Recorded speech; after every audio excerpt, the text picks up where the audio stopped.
Hi YouTube, I posted up separate videos of how I made these four characters, but I suddenly realised that I hadn't posted a video of them all together just to show you what they look like as a group, and I think they actually look best when they're all together like this.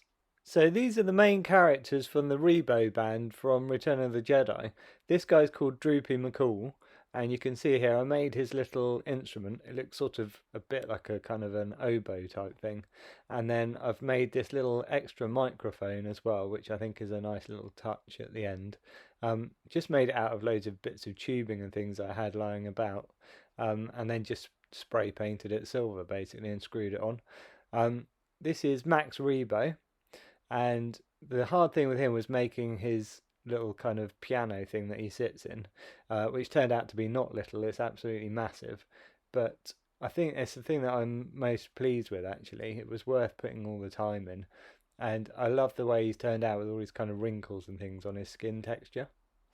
This is Cy Snootles. She's very distinctive obviously because she's bright yellow. She's got these amazing eyelashes which I made out of rubber so they don't just snap off. And again, I've made a little microphone for her, which I hadn't made in the previous video. Again, it's a nice touch and it makes her look more alive somehow. This other guy at the front is called Joe Yowza. He's a Yuzum, and he's the guy that kind of comes on at the beginning and starts singing. I think some old school Star Wars fans don't particularly like Joe Yowza. I think it's because when they remastered all the movies, they added him with CGI, and you can see that he's been added with CGI quite clearly. And I know what they mean, it is a shame because I much prefer when they do things with actual puppets. But anyway, I do like the shape of the actual character, which is why I've made him.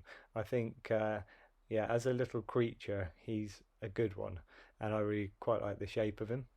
They remastered Cy Snootles as well, which again is a real shame because the original puppet of Cy Snootles was incredible. Anyway, I think I'm going to have a break from making Star Wars creatures just for a little while, just because this band looks so good as a group of four. There is another little creature called a Rappaccini who's like a green frog-like thing that sits on a dome playing a big mouth organ. I would quite like to add him at some point and maybe a couple of the other band members too. But for now, there are so many other movie creatures that I'd like to make. I've got a massive list that I'm working through, so I'd quite like to get back to them for a while. I'd like to give my thanks to Milliput who sponsor this channel. Most of my creatures are made using Milliput. It's a great product. If you haven't tried it, it's a two-part putty. You mix the two parts together and it sets rock hard in about 4 hours. I hope you've enjoyed this video and it's inspired some of you to make some creatures of your own. Hit subscribe to see anything I post up in the future. Thanks for watching and I'll catch you in the next video.